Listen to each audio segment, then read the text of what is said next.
And the first speaker tonight is someone that probably needs no introduction again, in our club, in person of Courtni. Courtni would be delivering on a level 1 icebreaker. I mean, we know that this is not the first speech that Courtni will be delivering at the Toastmasters event. I think she's just starting presentation mastery level 1 icebreaker. That's what I can see here. And she's going to be speaking on the speech title, I Am, You Are. Courtni is speaking from actually speaking from a second part, presentation mastery. One of Courtni's passions is motivating and inspiring others to be the best they can be.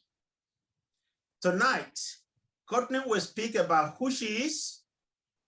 That's interesting. Where she came from, exciting, and why self-reflection is important. Can you all do me a favor? Can you please unmute? All of you, please unmute. Unmute your mic, please. And this second, can you please give a Texas-sized welcome to Courtni with a hand clap?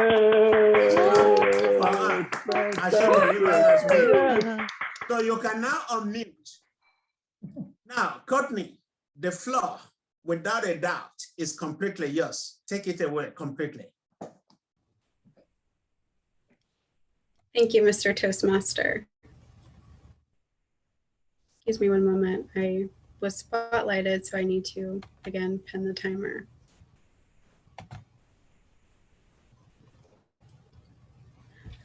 Many of you know me, many of you don't.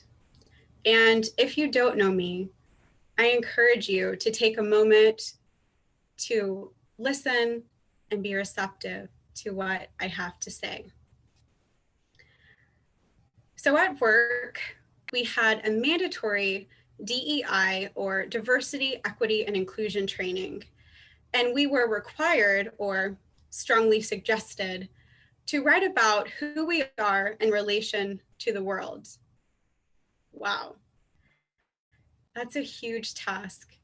Have you ever thought about how you being just so small have a relation to this huge world? Well, that was our task. And I knew that completing this task would require copious amounts of emotional vulnerability and more vulnerability. Most of us, we don't like that. We don't like to be emotionally raw in our thinking and in our emotions, but that was required. We also had to actively listen to ourselves. Many of us don't like to actively listen either, because it takes work. It takes work to listen, to be actively present. Many of us are moving from one device to the other device, or we're trying to multitask. So it's very hard, and speaking for myself, it was very hard to be still and be present and be emotionally raw and emotionally vulnerable. But I'm asking that you do that today. Now, regardless of what your answer is, for if it's easy for you to be emotionally raw and open to others, or if it's not, I had to become hyper aware of myself and of my surroundings, of my upbringings, of my desires, of my traits, and of my heritage. I had to remember and relive.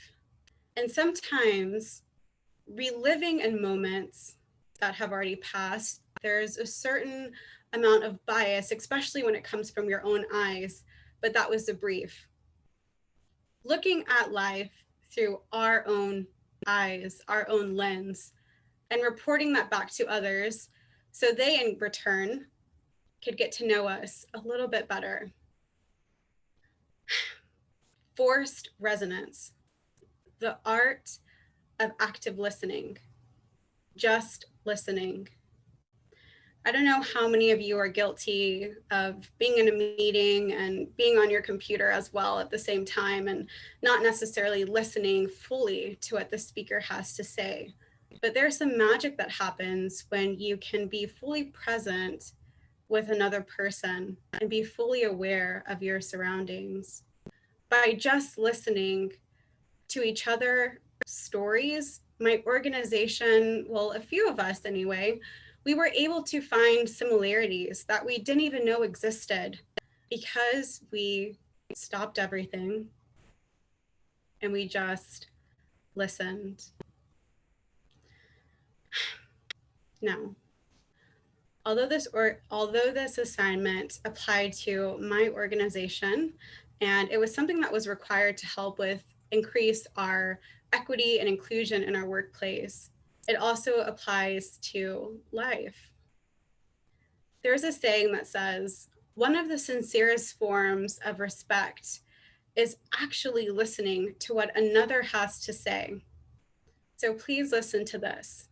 And while I'm saying my story and I'm sharing with you my life and my experiences, and while I'm being emotionally vulnerable and open for criticism, I want you to remember your story, remember your upbringing, remember your why, remember who you are, and remember your I am.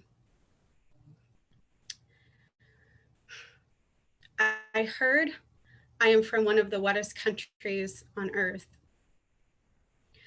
but I was raised in a little town where the cows roam and the water flows plentifully. I am from respect. I am from honor. I am from dignity. I am from grits and eggs in the morning and gumbo and mustard greens at night. I am from a place where people work to provide. Family reunions, hugs, and laughter are all of the things that humbled me. I am from family game nights and church on Sunday. I am from compassion and thinking of others before yourself. Learn to dance in the storms. Find the joy in everyday life. You are the embodiment of infinite possibilities. That's where I'm from. Born alone, raised together. We are in this together, is where I'm from. Laughter is the best medicine, and troubles won't last always, is where I'm from.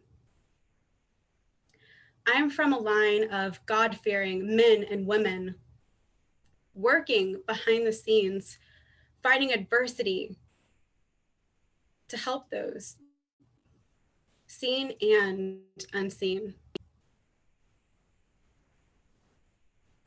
That's where I'm from, and that's my story. And now that you know who I am, I ask you, who are you? Do you really know? I encourage you to take time this week to ask yourself who you are, because we are what we think. And sometimes thinking and reflecting and remembering and being emotionally raw is the hardest thing that one can do. But it is so vital. It is so vital, not only for ourselves, but others. So take a moment and figure out who you are. That's who I am. Thank you. Back to you, Mr. Toastmaster.